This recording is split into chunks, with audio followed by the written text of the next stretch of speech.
Hello, and in today's video, I'm going to provide another example of videos you might want to consider for your clients. And today's video is going to be showcasing a golf course flyover. I've seen a lot of golf course flyovers. Some are great, beautifully shot, well put together, and some are, well, let's just say it wouldn't encourage me to be a member of that club. I'll give a quick overview talking about how we produce golf courses, what we deliver to the client, and why now would be a great time to start talking to golf courses about their marketing budget for next year. So the first thing to understand is that, like anything creative, there are a million ways to skin this cat. I think the way we do it is something special, but it might be more than some clubs need or even have the budget for.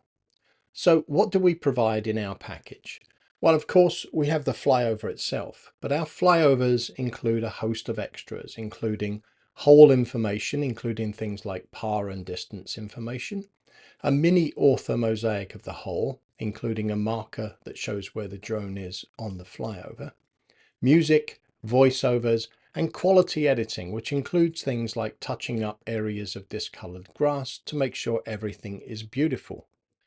All of this gets mixed into a package that can be placed on the club website for viewing by members, visiting players interested in how to play each hole, or people just interested in the club.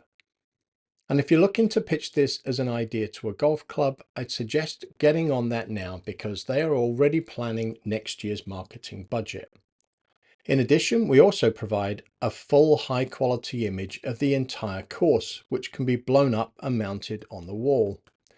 Not only that, but it can also be used by the groundskeeper to help plan out the location of sprinkler heads. Yeah, I'll be honest, I had no idea about that one until the groundskeeper told me about it. The example I'm going to use is from White Beaches Golf and Country Club in New Jersey, which is a beautiful club, and they were great people to work with.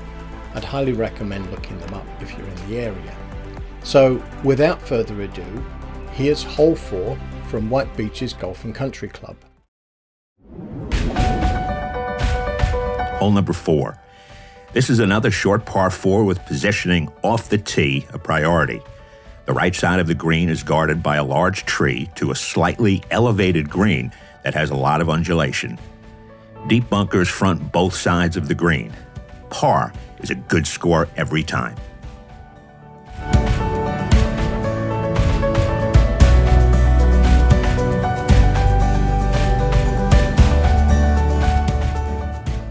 Well, I hope you found that useful. As always, I love to hear from you, so feel free to leave a comment or a question. Don't forget to like and subscribe, and I'll see you in the next video.